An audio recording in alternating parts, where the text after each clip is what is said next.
Assalamualaikum warahmatullahi wabarakatuh. Perkenalkan, kami dari kelompok 1 yang beranggotakan Feni Ayu Sofiana, Ita Rizky Suciani, Rinda Adisti, dan saya sendiri Winda Ika Putri Wulandari.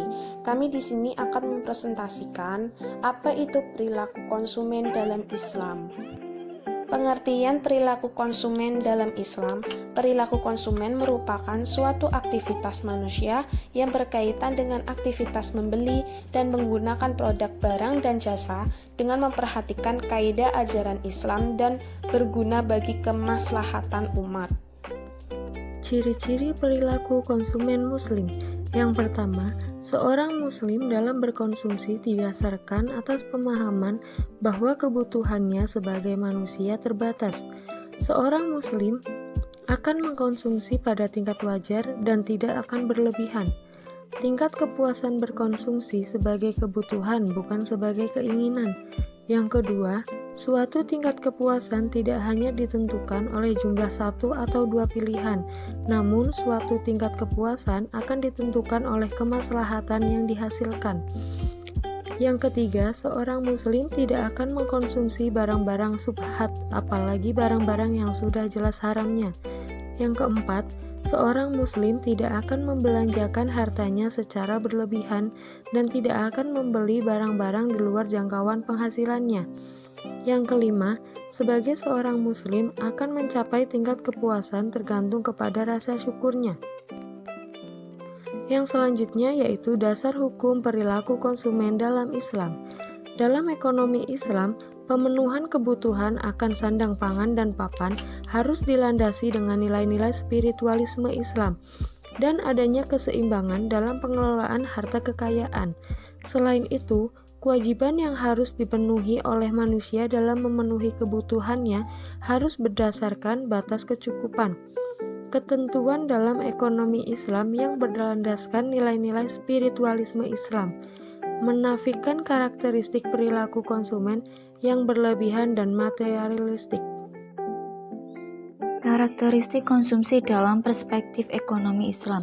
1. Konsumsi bukanlah aktivitas tanpa batas, melainkan juga terbatasi oleh sifat kehalalan dan keharaman yang telah digariskan oleh syarah. 2. Konsumen yang rasional senantiasa membelanjakan pendapatan pada berbagai jenis barang yang sesuai dengan kebutuhan jasmani maupun rohaniah. 3. Menjaga keseimbangan konsumsi dengan bergerak antara ambang bawah dan ambang batas atas dari ruang gerak konsumsi yang diperbolehkan dalam ekonomi Islam. 4. Memperhatikan prioritas konsumsi.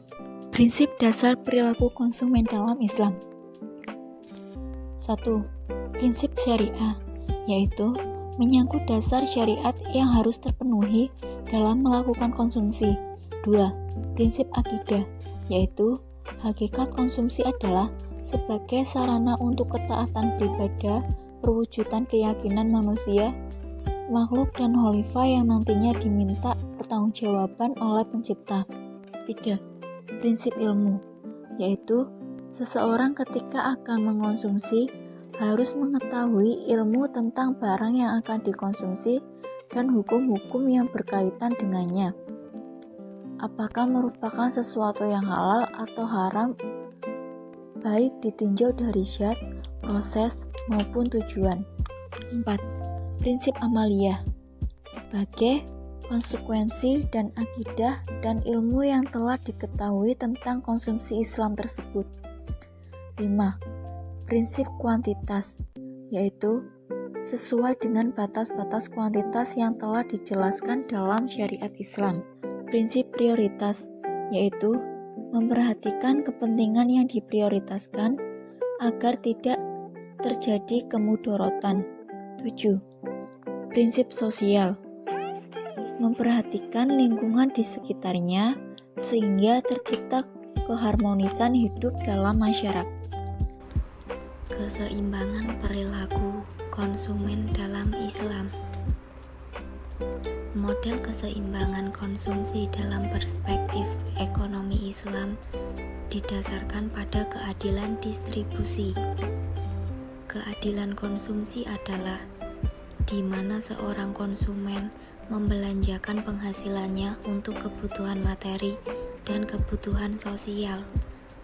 Kebutuhan materi dipergunakan untuk kehidupan duniawi, individu, dan keluarga. Konsumsi sosial dipergunakan untuk kepentingan akhirat nanti yang berupa zakat, infak, dan sedekah. Dengan kata lain, konsumen muslim akan membelanjakan pendapatannya untuk duniawi dan ukhrawi. Kesimpulannya adalah konsumen merupakan kajian Islam yang sangat penting, yaitu agar manusia lebih berhati-hati menggunakan harta dan kekayaannya, serta memahami etika dalam konsumsi secara baik dan benar. Manusia dalam memenuhi kebutuhannya harus berdasarkan batas kecukupan atau had al-kifayah, baik atas kebutuhan pribadi maupun keluarga. Konsumsi sosial akan membawa berkah dan manfaat, yaitu munculnya ketentraman, kestabilan, dan keamanan sosial karena segala rasa dengki akibat ketimpangan sosial dan ekonomi dapat dihilangkan dari masyarakat. Demikian akhir presentasi kami, semoga bermanfaat untuk kita semua. Wassalamualaikum warahmatullahi wabarakatuh.